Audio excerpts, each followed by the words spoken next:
Cali, I got the West, man. Deuce got the Crest. So, man, what they gonna do now? Put the West and the Crest together, man. Where you at? Where you at? Where you at? Atlanta, where you at? Where you at? Where you at? Birmingham, where you at? Where you at? Where you at? Oakville, where you at? Where you at? Where you at? Down south, showing no shame. Got the clubs and the club, we shaking that thing. Got the young bell coming up on the run down. See the girls, they don't keep smiling. Like real tight, pockets still right. From the weekend G to the end of the night. Screw up coming out, gotta get the club high. Don't know how to die. Everybody wanna be down with the side. Everybody wanna be down with the side. Everybody wanna be down with the side. Everybody wanna be down with the side. Everybody wanna be down with the side. Everybody wanna be down with the side. Everybody trying to get down with the side. Welcome to the Free Lunch Podcast, home of the New South Movement. This is your boy Tight, and I got BG's with me. BG's, what's happening?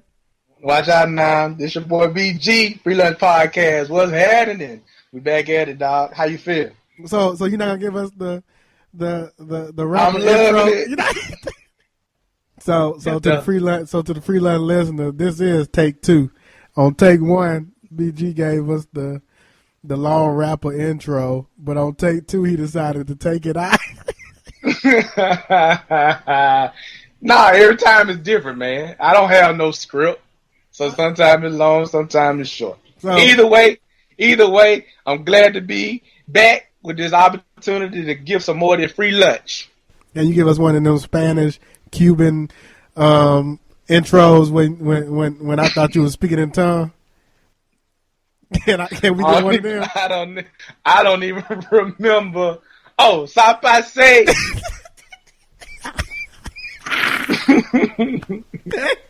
What? Sapase. You speaking in What's tongue? happening? You speaking in tongue, man? Nah, man. That's Haitian. That's Creole.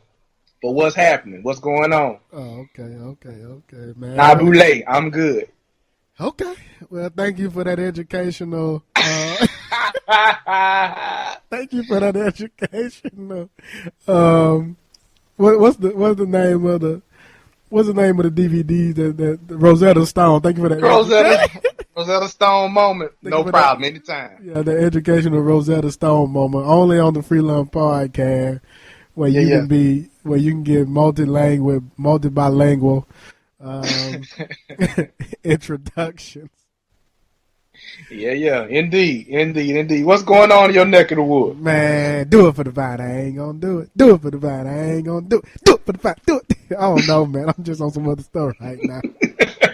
That came to me today, just randomly, and so I just knew I was gonna have to put that on the podcast today. For no apparent reason. Do it for the vine. I ain't gonna do it. Yeah. Shout out to the little girl that made that saying popular, because that was very entertaining. But on the serious note, I don't know, man. It's been an interesting day. Went to a book signing, and was able to get a book entitled 10 Questions Every Christian Must Ask from Solange Fleming. And I've actually asked her at that particular event if she would be interested in being on the podcast and, kind of talking about her book, but more specifically talking about this idea of emotional intelligence, which is a new phrase and a new topic that I'm not familiar with at all, but I think is one that's very relevant, will be very relevant and interesting for a podcast topic. I had a class in school, and we had a book that was titled Emotional Intelligence. It's an introspective book. If I remember correctly, it really just highlights, how you kind of got to look within and be empathetic and in tune to what's going on around you. So kind of putting yourself in the other person's shoes and trying to understand from their perspective, and using your behavior and the way that you respond with that in mind. So it's a unique practice, and it's a practice that more of us need to utilize, and probably need to utilize it more frequently as it relates to how we relate to one another. Yeah, I think it'll be one that it'll be interesting to have her on and for us to kind of dialogue, because it was actually a new concept to me that I was not aware of. So it just gives me something to dig deep in, to dig into, and to learn a little bit more about. Likewise with us, I like for us to also have another conversation or another podcast around just understanding your ancestry.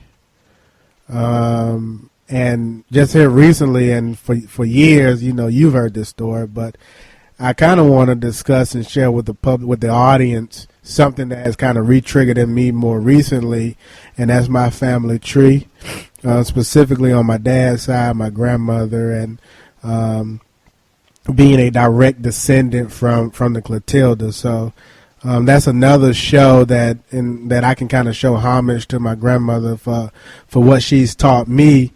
But at the same time, I think it'll be interesting to kind of share that with the podcast family and the audience, and really just talk about ancestry and the importance of understanding your history. It's important to know where you come from and to understand the story of the people that were here before you, and utilizing that as actually kind of a blueprint for your present living. And they always say that you kind of got to know where you come from in order to really recognize where it is that you're going. And I feel like there's some truth to that. And so, right now, as we are in, what we consider to be Black History Month, this is a perfect, I guess, segue and a perfect topic for us to kind of discuss on this podcast and give the family some perspective on how we feel about history and what it means to us. It is. So before we get into the vine, just give the podcast, the listeners, an opportunity to again get on board as we continue this movement, right? Right. So the New South Movement and Free Lunch Podcast duo, we're really pushing this idea of, bringing a Southern perspective into a market that's really in a lot of ways hasn't been tapped into and is very rarely heard from. And it kind of reminded me on yesterday and even today from conversations that I had at the book signing, and yesterday watching CNN and a DVR had DVR around the assassination of Malcolm X. Yesterday, for those of you that are aware of history, was the day that February 21st is the day that Malcolm X was assassinated. So really understanding the time and the perspective, I just kind of went back into my mind about how even back during that time, during that era, the different how one voice, Martin Luther King, was kind of perceived by blacks in the North. Mm-hmm. And just that lack of Southern representation. You can take it back between W.E.B. Du Bois and Booker T. Washington, and how the African American view that Southern voice.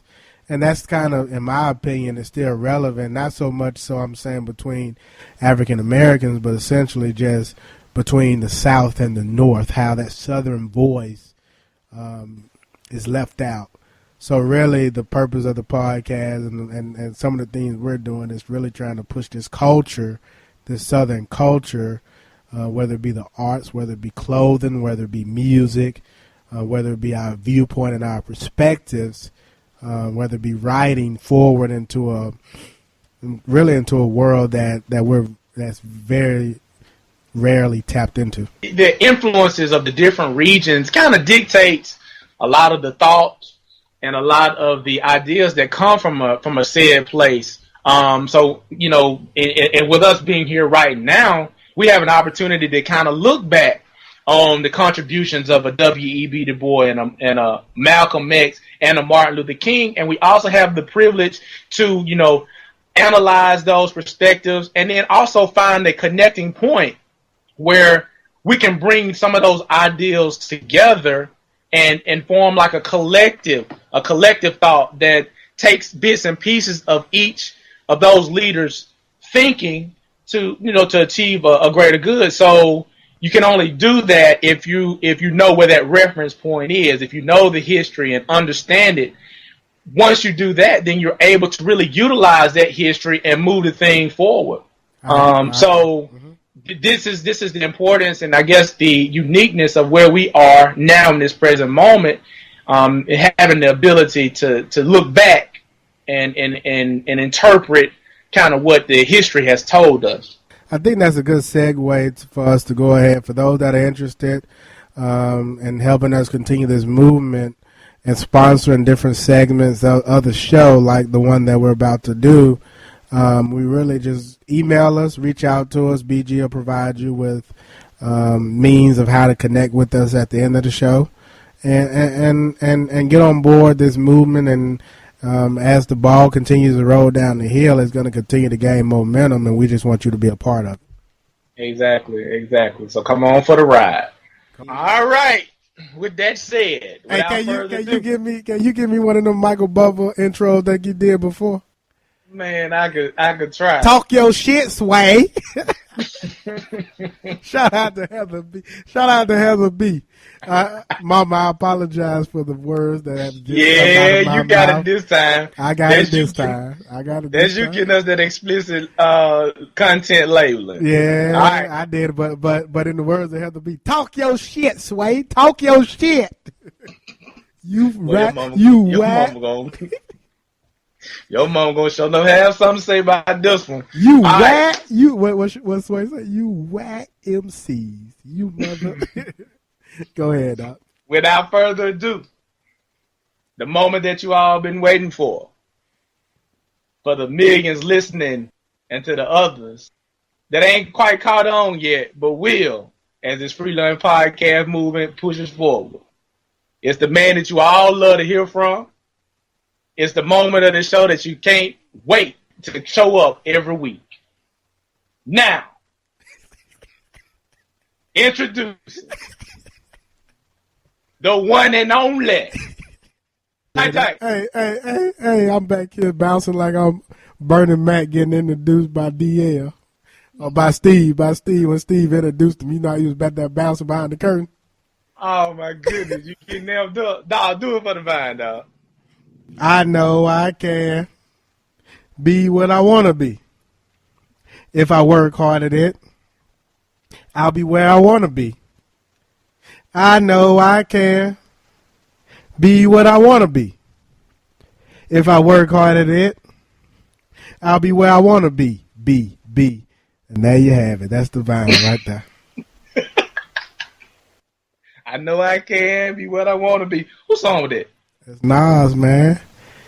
That's Nas. Right. I can't. It's been a minute. All good. I went to the archives for that one because I think it'll be good for us to kind of utilize that. And it's interesting because of some of the things we said earlier are kind of going to apply to today's show. And today's show is really going to focus around Black history, right? It's February. When we passed the middle of February, FREELUNCH podcast hasn't dropped to introduce any type of Black History Month program or any type of Black History Month feature. I did notice, BG, there were on occasions that you kind of featured a few famous folks that were either from Selma or they did something in the city of Selma that was very instrumental in various laws and policies that took place. But really today, I kind of want to talk about this idea of Black History Month. Is it really needed? Should we continue this whole concept? But really, I want to also focus on an interesting panel, African-American panel I went to over the weekend. And I say it's interesting a lot because, during the month of February, various organizations on this particular event, it was at a well-known church here in the DMV area, and they were having a African American or Black History Month panel. And I found that particular event interesting because it was probably about 50 to 70 people in attendance. The majority of the participants were more of our older senior elders, and they, started to share a lot of their thoughts and comments around just Black history and some of the events that they participated in. And while I was in attendance to that event and how I can appreciate that perspective and that viewpoint, I kind of started to think, has Black History Month and has just Black History, different programs that are conducted during this particular time period, really an opportunity for our elders to tell their stories, which is why there may be a disconnect between the older generation and the millennials.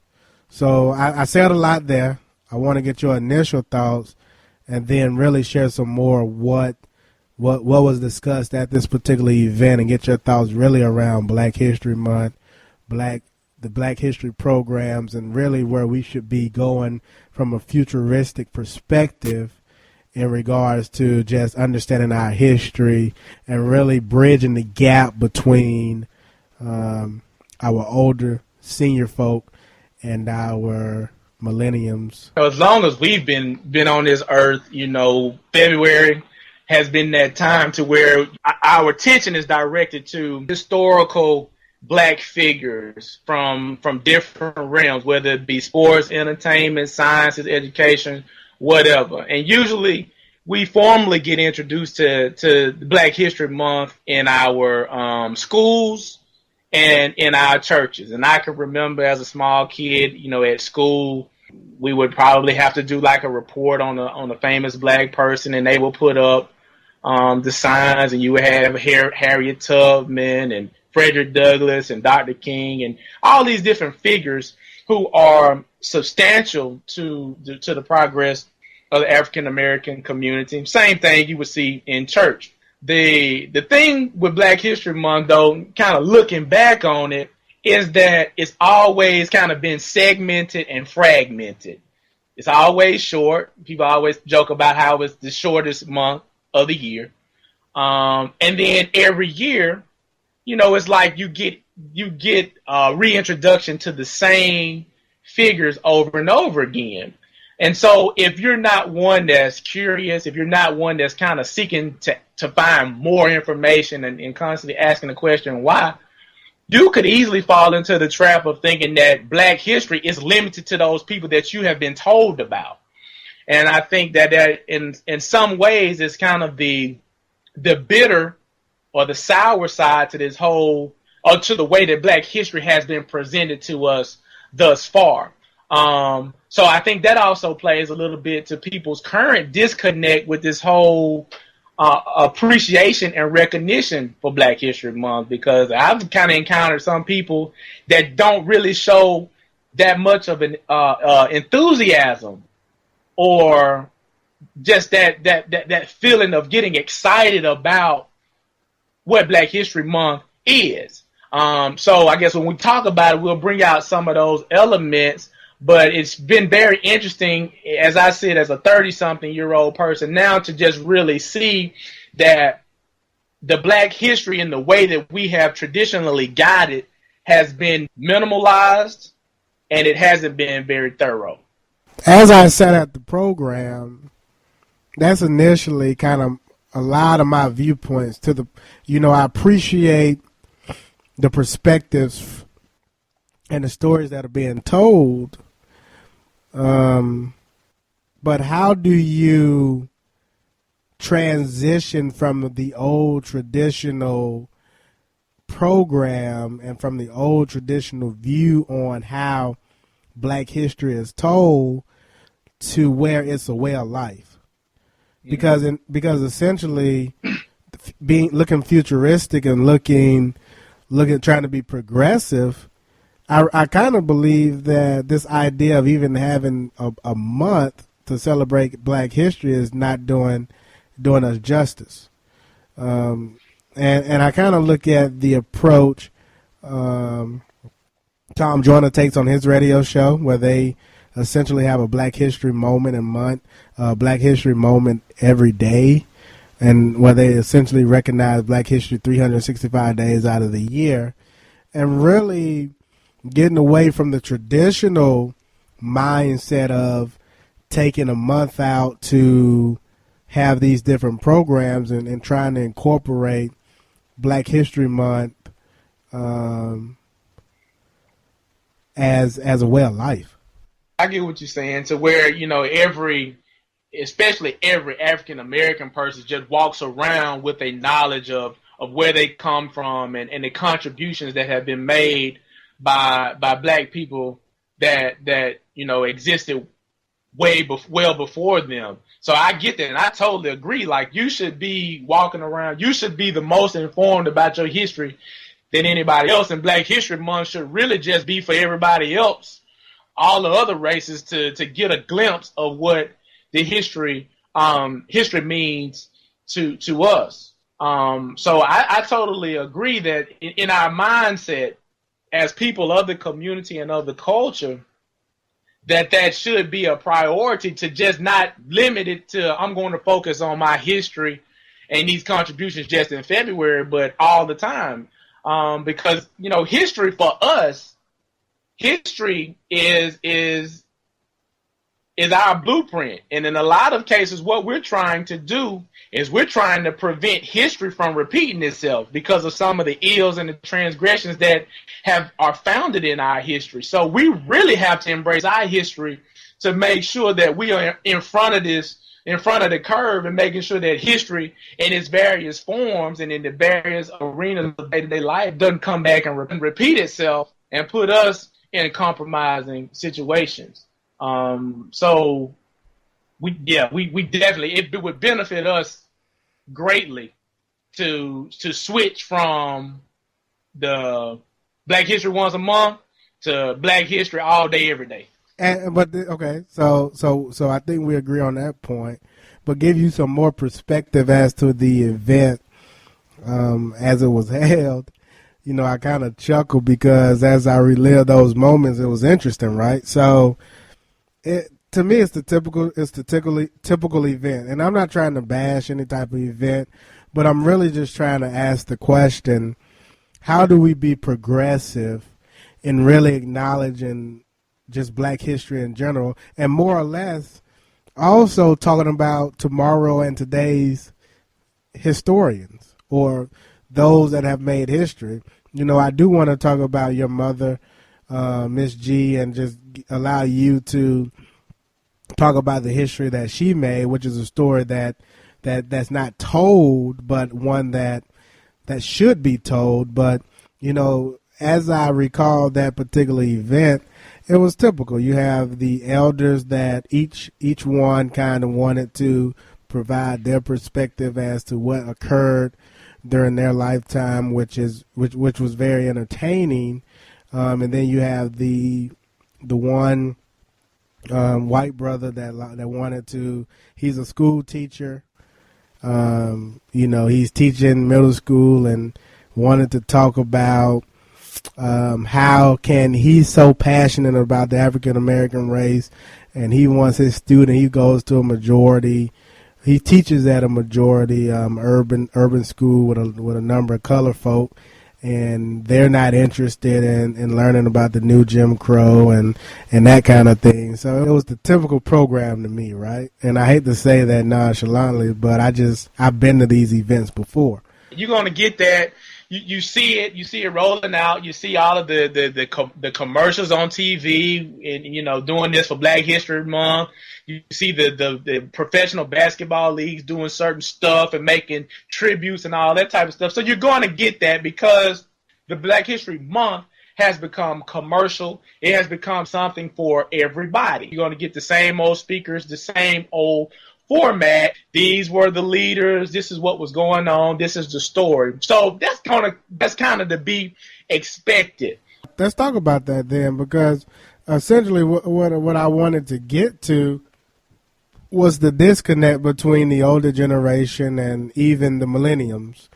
I feel like, and maybe I shouldn't, but I feel like you should not include our generation or the generation behind us in that, as we kind of understand the struggle that took place during the civil rights movement.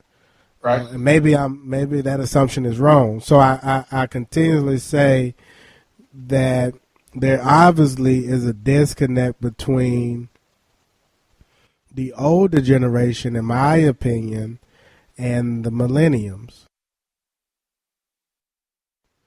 And how do you bridge that gap for, number one, the younger generation to appreciate and understand what the older generation essentially did to break barriers and to build bridges for them, but on the contrary, how does the older generation accept the younger millenniums today for who they are? You know, I talk about the white our white brother that was in attendance at the event, and he kind of laid out his that exact scenario, but I kind of struggle or wonder, you know, as I listen to the responses of our older generation, I still feel like there's a disconnect from the perspective that rather than listening to what the young folks are saying or doing, it's more of them telling. And I think that until both the older folks can appreciate and accept the younger folks for who they are and their creativity and their way of life and their artistic forms of doing things, there's always going to be a gap. And I think that the older generation has to, number one, listen to what the young folks are saying, and number two, the young folk has to, once they are stopped being told what to do, I think they'll have an easier time listening. I think to answer the question, that's really the role that we should play, right? That we being our generation, yours and mine. For millennials, you know, they have a short attention span. So after they've heard it, after they heard it last year, if you're coming back with the same thing the following year, they're not going to be with it. So for me, when I look at this thing, it's like, if we're really going to be serious about it as a community, we can continue to celebrate Black History Month and make sure that it stays on the front line and make sure that people get opportunity to share into Black History moments and things like that. But for us, the history has to be more practical and applicable. So here's my deal. You know, I talk about the white our white brother that was in attendance at the event, and he kind of laid out his that exact scenario, but I kind of struggle or wonder, you know, as I listen to the responses of our older generation, I still feel like there's a disconnect from the perspective that rather than listening to what the young folks are saying or doing, it's more of them telling. And I think that until both the older folks can appreciate and accept the younger folks for who they are and their creativity and their way of life and their artistic forms of doing things, there's always going to be a gap. And I think that the older generation has to, number one, listen to what the young folks are saying, and number two, the young folk has to, once they are stopped being told what to do, I think they'll have an easier time listening. I think to answer the question, that's really the role that we should play, right? That we being our generation, yours and mine. Another thing that I see too, though, when we talk about kind of this exchange of historical context and stories and stuff like that, is that a lot of the older people that have those stories that might have been involved in the movement and things like that, they sometimes come off with a aura of ownership of the history and all the things that going on, and there's a sense of entitlement, and there's a sense of building themselves up and what they did versus painting the picture of what was going on around them and what made them move to do certain things. Not so much the accolades and I was there and I did this and I did this, but what's the context? Like, why was that? How did you feel?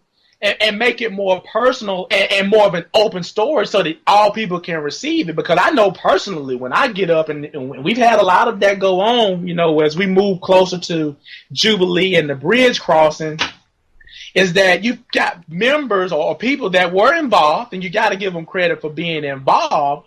But now when we come back and we're trying to pay reverence and homage to the moment and what was going on, it's becoming a thing about them.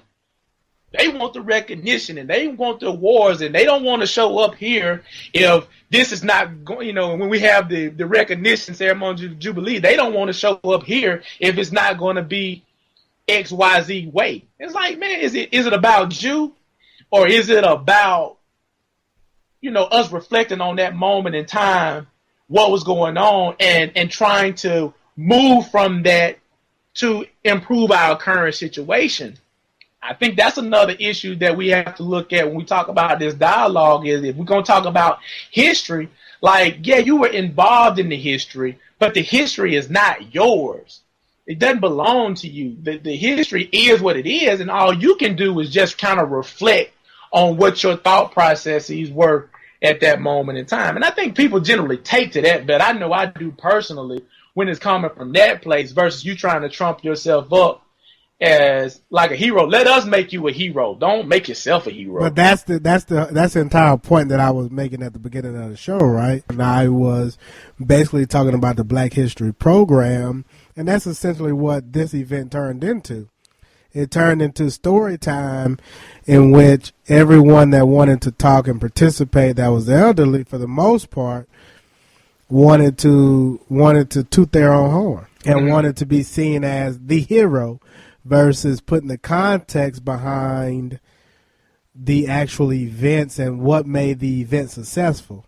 Because at the end of the day, the lesson that needs to be learned by the millennials and our generation or whomever is that story of perseverance, is that story of integrity, is that story of humility, not that story of I. And I think ego can get in the way of the and because it gets in the way, it can deter an individual or human from hearing the moral of the story. If like the history only lies in these individuals, then for me, that's not one of those individuals. I don't feel like I can make history. I feel like history is exclusive to those people that came before me, and this is the problem that we're running into. And this is the problem that we're running into. We've been trained to look at history outside, put it in an external frame, and just looking at other individuals as history and people from the past. But like, history is upon you. You are in your day-to-day movement. You are making history, and hopefully the moves that you make are making your history a profound and a significant one. You're making an impact on something that's going to change, the trajectory of the space that you're living in. And so that's why you have to really focus on, as we tell stories and as other people tell their stories, is to put it in the moment, put the focus on the moment and the time and the context and the temperature and environment that was going on at that moment, so that we can focus on that and make sense out of that. Because once that individual dies, if we keep the history with that individual, then basically the whole movement dies with that person. But also, I think it's important to that point. I think it's important that we stop putting levels on the contributions that were made. Right. So because this person impacted so many more people, that may be seen more heroic than the person that was the first African American female to graduate from pharmacy school at Auburn University. I think both are important. Whether you're describing Dr. King or you're describing Miss G, the significance is the same.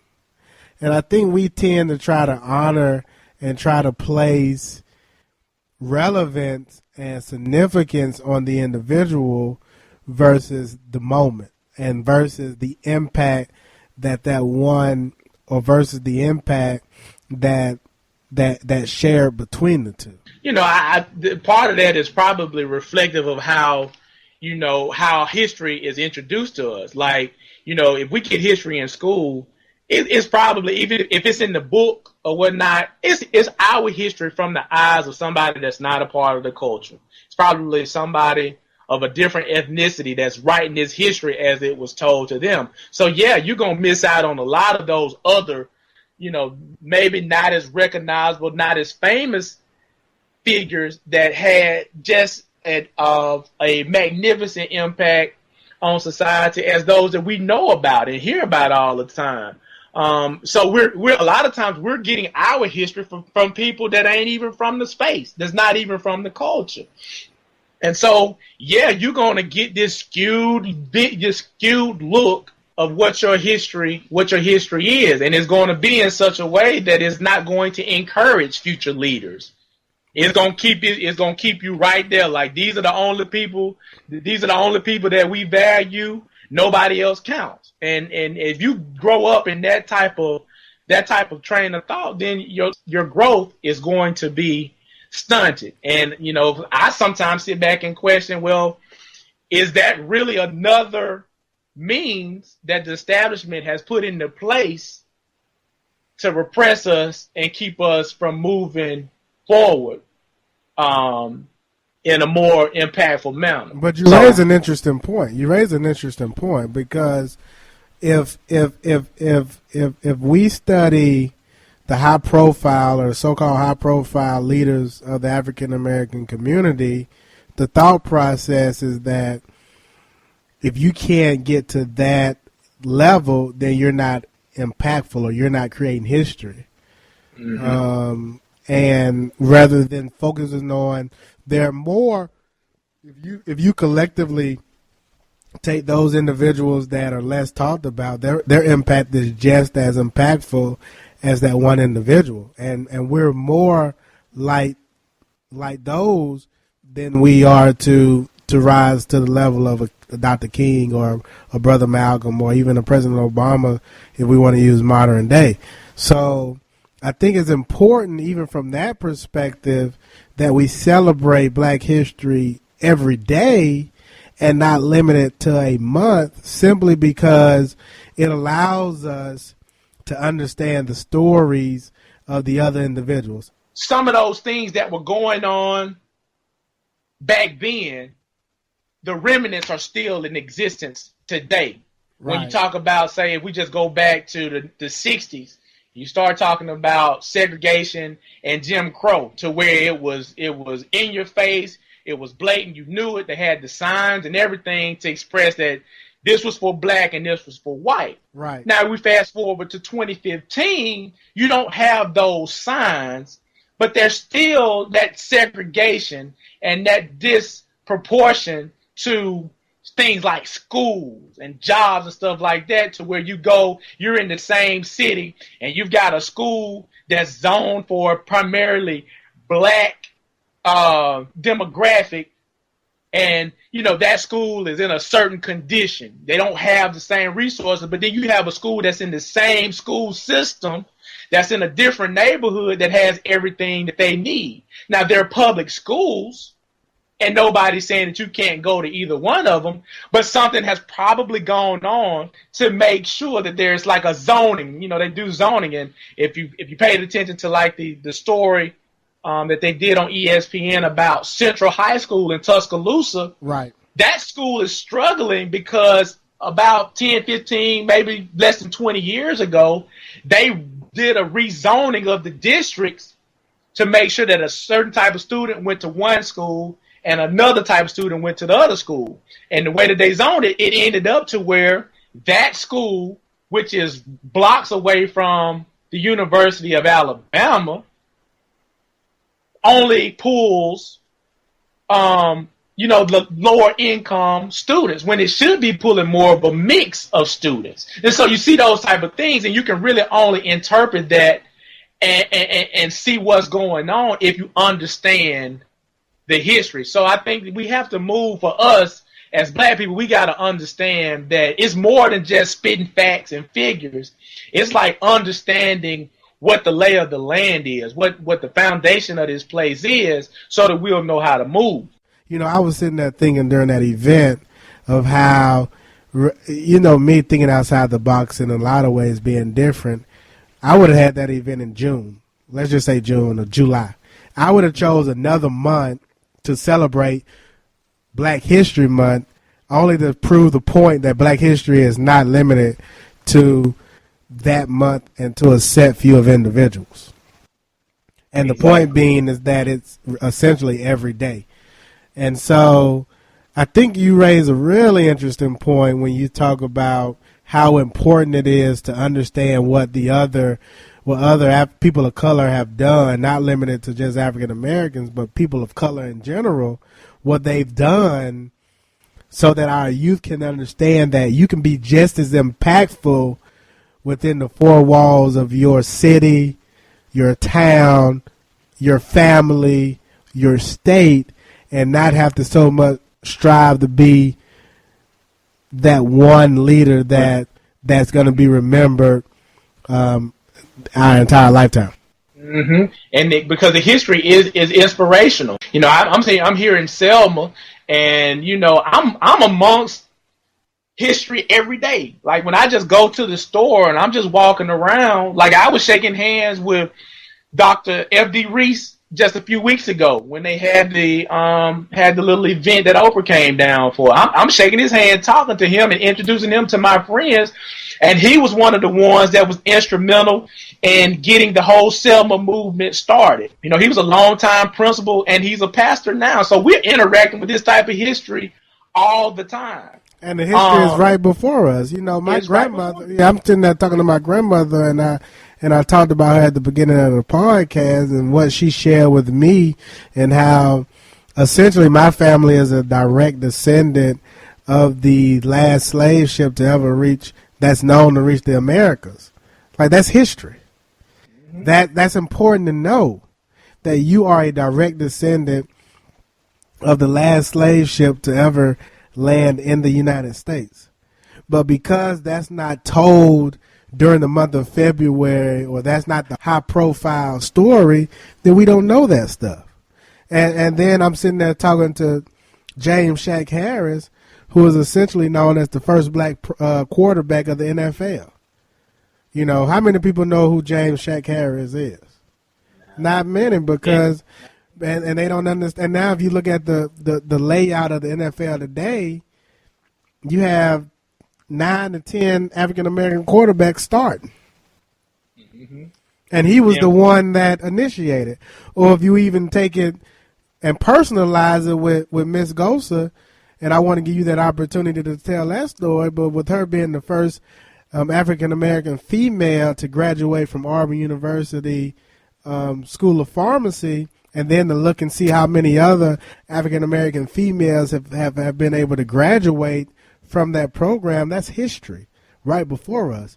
And that is just as impactful as anyone else, or any story that's told by Dr. King, or that's told about President Obama. Exactly right. It all has significance. And those moments, those things that you talk about are right there amongst the common people. That stuff that we're walking in each and every day.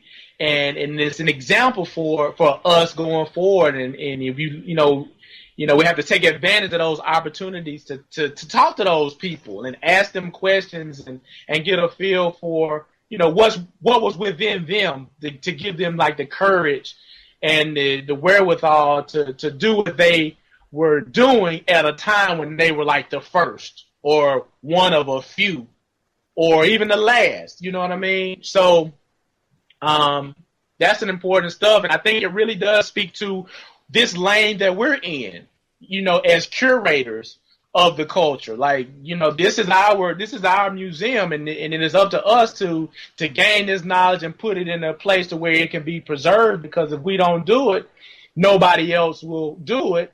And then what'll happen will be that all of our achievements, all the things that have turned out great, somebody else will get the recognition for it. That's one of the thoughts that was said the other night. The lady made an interesting point, and I actually agree with her. She said that, one of the older senior folks got up there and she read from this book, and it had nothing to do with the program, but you just have to be appreciative and thankful that she was in attendance and she could share some of the thoughts. But the point that was made after she read that was essentially just that. We need to write our own memoirs, because if we don't write them, then they'll be written by someone else and told the way that person wants it to be told. So that's why it's very important for us to do the podcast, because that's something that's a legacy that we leave behind, right? It's important for the writer that has the gift to write their story and tell their story, because they're leaving behind that story. It's important for the artist to create that work of art and to leave behind whatever it is that they were doing, because that's something that is tangible that can't be manipulated. It can't be manipulated, and it can't be denied, because it does happen. I was watching KRS-One on YouTube, and he was kind of giving just a rundown of the birth and the development of hip-hop culture and rap music. And so here we come, 2015. Our top rappers are the ones getting the awards are a white guy and a white female. Iggy Azalea and what's the guy's name? Oh, Eminem? No, not Eminem. Macklemore. Macklemore. Yeah, I'm talking about Eminem. Now, Eminem is my dude. Yeah, Eminem, he good, he legit. But to just show that at a time when they was first starting about it, nobody wanted any part about it with it. They tried to shut it down. It wouldn't last. It was bad. It was all this kind of stuff. Now the face of the whole thing is changing.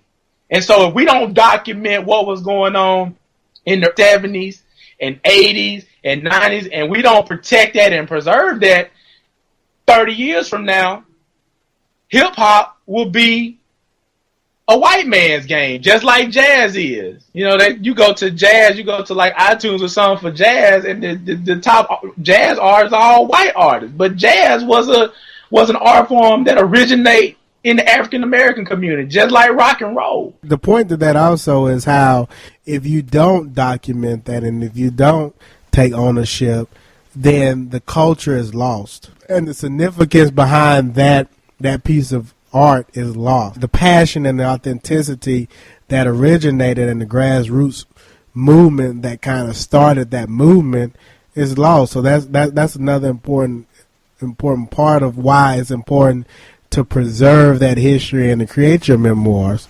from that perspective. One other thing I wanted to point out, you talked about context. And I was having a conversation earlier again at the book signing, and I don't really think people understand the ages that Martin and Malcolm and those particular leaders, how old they were. Mm-hmm. We look back and we think that these are older gentlemen that are leading these movements, and even if you put your mom in that situation or what have you, because she was a college student, these folks are our age or younger. Right now. Exactly. Now is the time to create that history. Now is the time for us to build that legacy that's going to define who we were and who we are. You know, when you look at Martin being 30 and 32 and this age, and Malcolm dying at the age of 39, and that kind of ordeal, you got to realize that these were young folks that were leading a nation and a generation. And then the question, and then your mom being a college student or what have you, and then I kind of asked myself the question: Are today's young folk at a level to where they're competent enough to have that type of integrity and to have that type of standard and that type of excellence to maneuver and operate? You kind of got to it, though, is that the responsibility for all of that rests with our group. You know, people that are late 20s, 30s, early 40s. It's our responsibility how these things carry over, because everybody that's 24 down or 23 down, they can't, they haven't gotten to that point of grasping, the concept of what you do now affects years down the road. But see, we've kind of gotten to the point to where we can kind of value, how your steps now play a part in where you end up to be. So it's our responsibility to be that bridge. We're close enough to the 60-year-olds and the older people that have a different type of story. We can understand their story. We can empathize with what was going on, how they maneuvered, but then we're close enough to this younger group to know that they don't get it. And we've got we hold the thing in our hand. And so, it's going to be us that get this information and put it in a platform and present it in such a way that whenever that younger group gets ready to step into it, it'll be packaged up and ready for them to step into it. But I think the point that needs to be made is that even when it comes to it being us, we have to do it collectively. And we have to follow that empowerment model that I continue to brag about and talk about with LeBron, because essentially that model is the new model.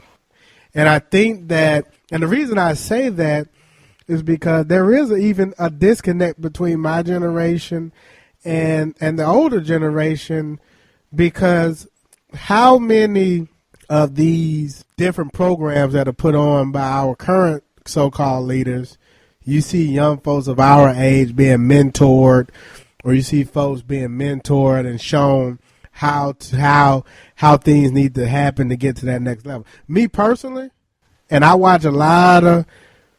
attend a lot of events and watch a lot of televisions around when it comes to the state of Black America. I don't see a lot of our current leaders mentoring and coaching along this next generation. And because I don't see that, I feel as though our generation is currently in a state where we have to empower ourselves.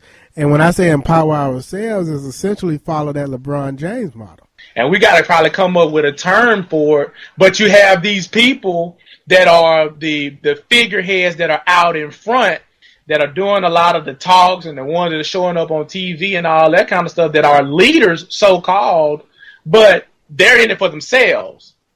They've gone commercial, they've gone corporate, and so they're doing these things probably at the request of some corporation or some look that's going to be monetary for them, and not doing it in the mode of lifting as we climb. Like, I'm trying to get in this position so I can bring 5 or 6 more young people up so that they can one day ascend to this position and bring 10 or 20 more and keep it going like that. That's not their focus. And you just go, yeah, it's going to fall on the people that we see in the forefront.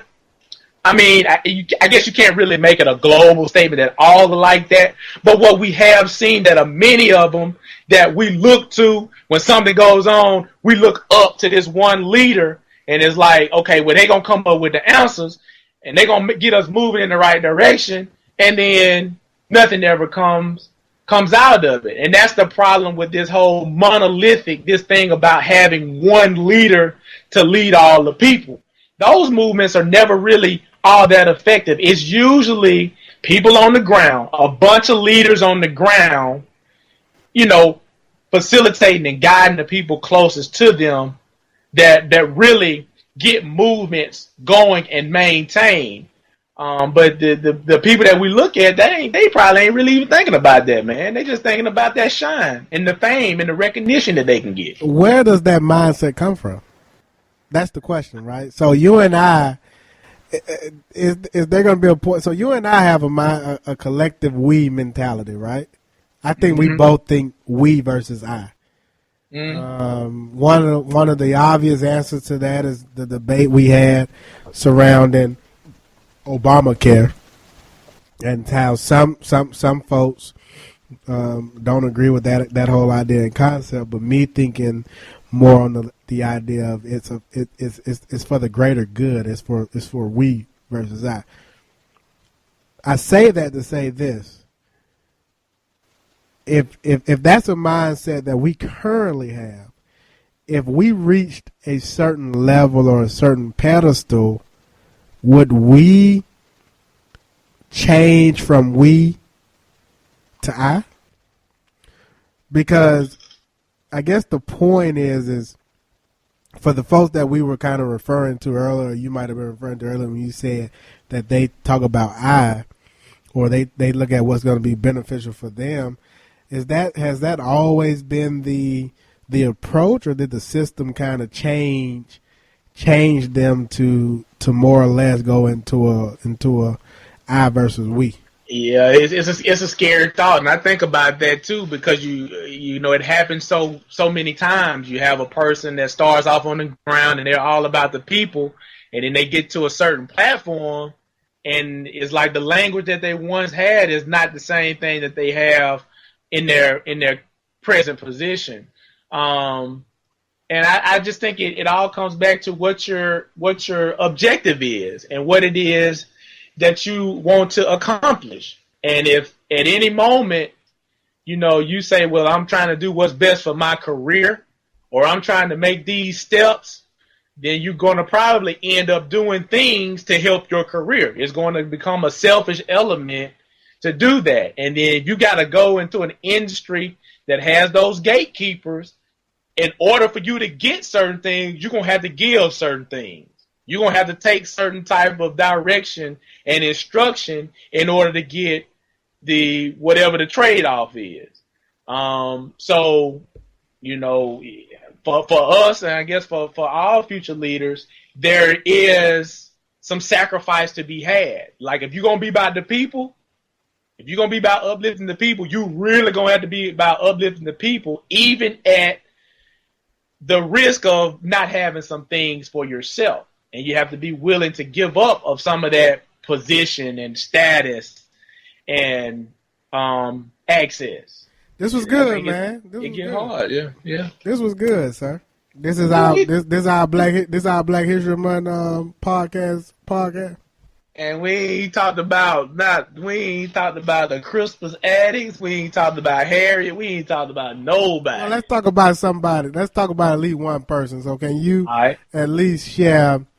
You've been going to Auburn very very recently, pretty frequently. And yeah. So you had a recent trip to Auburn, and at least we can honor someone in our circle, someone that we personally know, someone that's been influential in our lives, and at least take this opportunity to do that. So can you tell us about that story?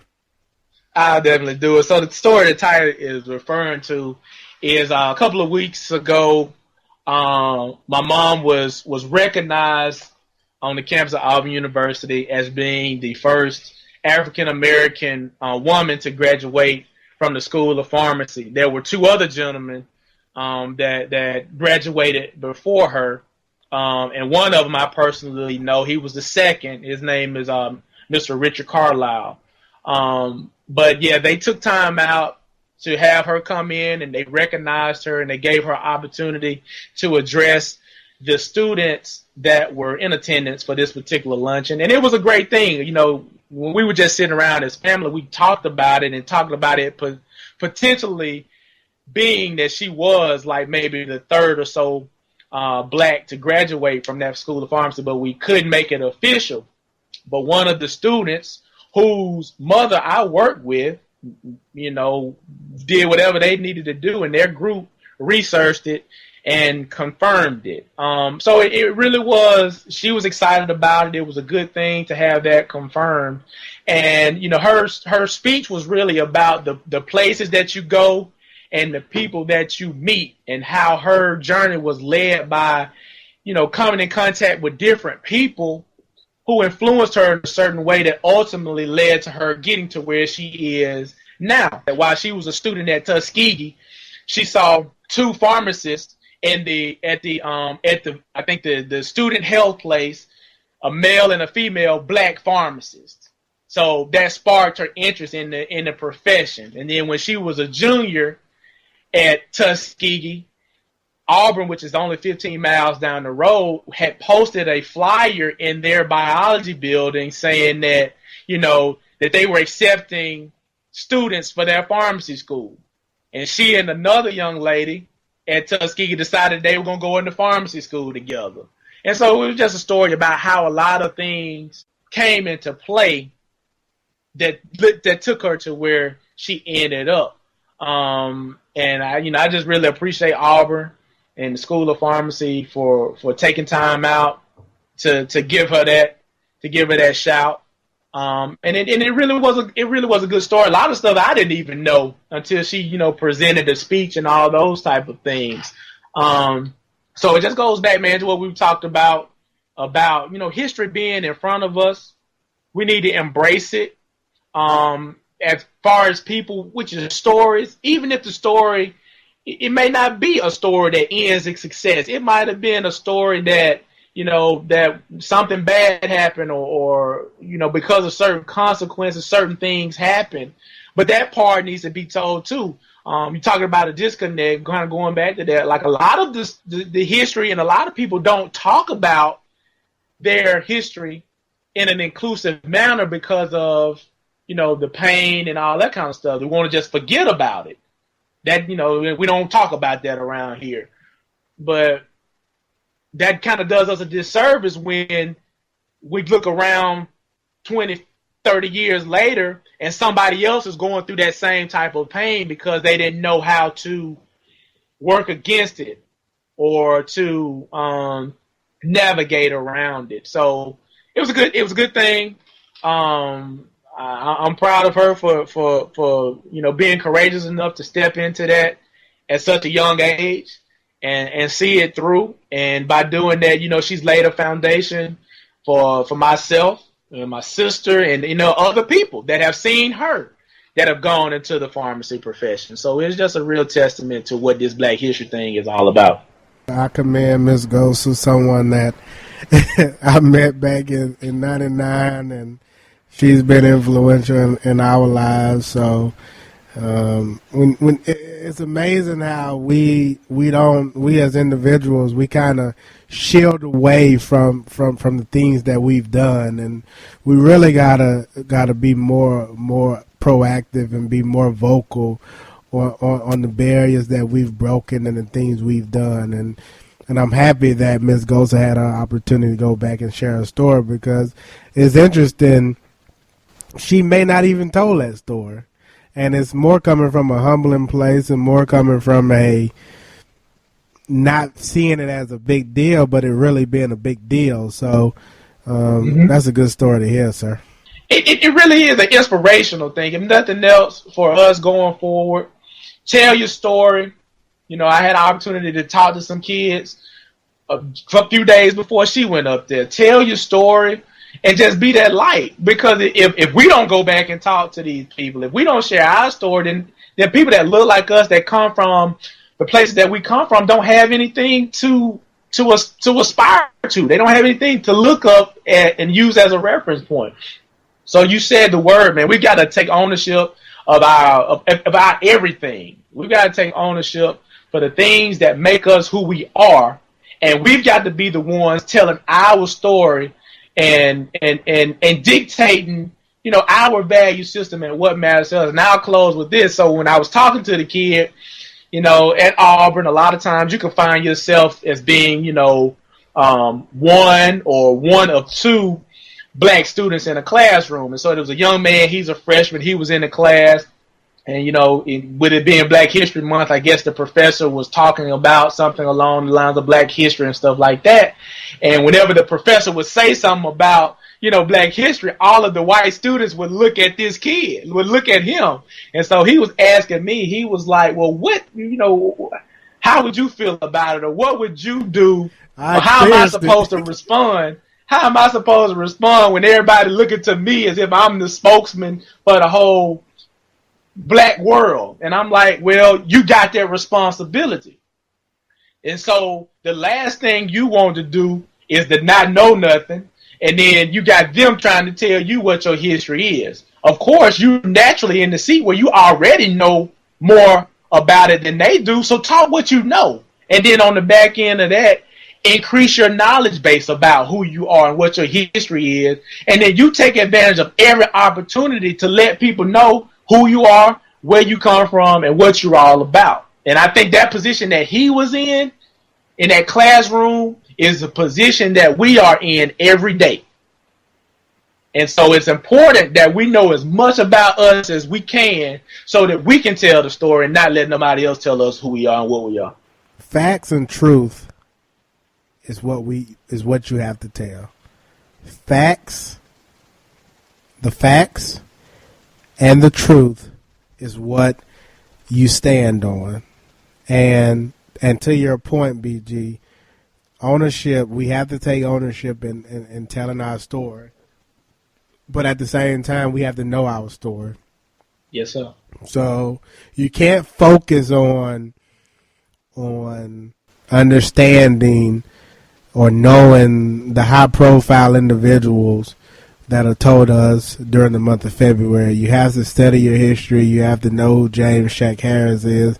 You have to know who Miss G is. You have to understand who the Clotilda is and what the Clotilda was and who Cujo Lewis was and who Fred Gray was and his impact to the civil rights movement. And we can continue to drop names and name names, but you need to know your history and understand your history, because what it does is it provides a sense of self-pride, self-worth, and it lets you understand who you are as an individual. So facts and truth is what you have to stand on. So this was good, man. This was talk your shit, tight. They can't stop this. You can't stop it. So you might as well just get on with it. We just getting started. We just getting started. Talk your shit, Sway. Talk your shit. Mama, I apologize for the vernacular and the words of this particular podcast. So I do apologize, because my mom is a frequent listener. She's been very influential in my life. She actually did something for me that really has made me who I am today. And that really was sponsoring me at a very young age to go over to Europe. And I think for those of us that know what Kairos moments are, that was a Kairos moment in my life. Being able to travel over to Europe, see 5 different countries, and really expand my mind and really allow me to grow into who I am. So I'm very appreciative and extremely thankful for that. So, Mama, I love you, and I do apologize. Mama, I love you. You whack podcasters. This is why we don't appreciate you. You whack podcasters. We can go on to that now. I gotta be. We go on to that. We go on to that. The boys that got comfortable. You whack pod. I'm channeling my inner Sway. You whack podcaster.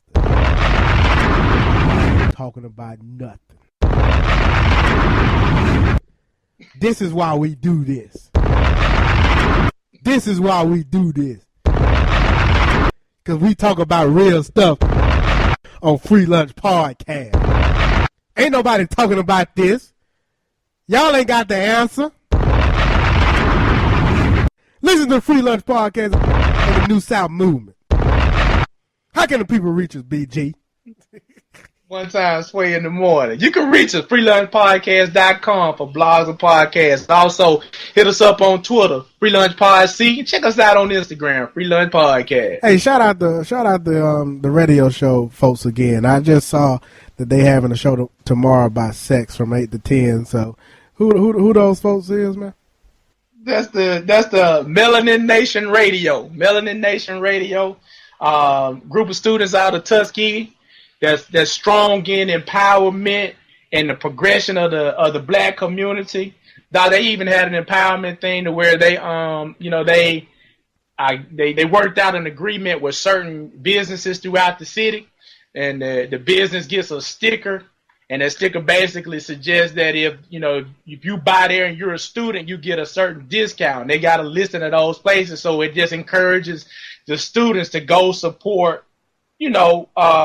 companies and businesses that support them. So they're on Blog Talk Radio,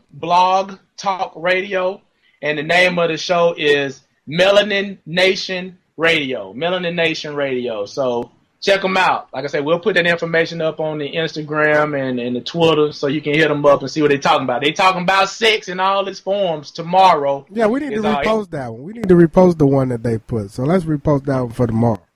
Yeah, every Monday from 8 to 10 p.m. And that's Central Time. Every Monday, 8 to 10 p.m. Check them out. Okay, and I'm going to shout out the young lady who book signing I went to, Solandra Fleming. 10 questions every Christian must ask. You can get her book at www.getmorewisdom.com. www.getmorewisdom.com. I haven't read the book. I will be reading the book. She did autograph and sign the book. But more importantly, I am interested in having her on the show to talk about emotional intelligence. So I think that'd be a good conversation for the podcast family and for the podcast listeners. So take us out. I know I can be what I want to be. If I work hard at it, I'll be where I want to be. I know I can be what I want to be. If I work hard at it, I'll be where I want to be. Be. Free Lunch Podcast, home of the New South movement. Ain't no other podcast doing it like we doing it. This is genuine, authentic podcasting. You better get on board, and you better get on with the New South movement. We out of here. Peace.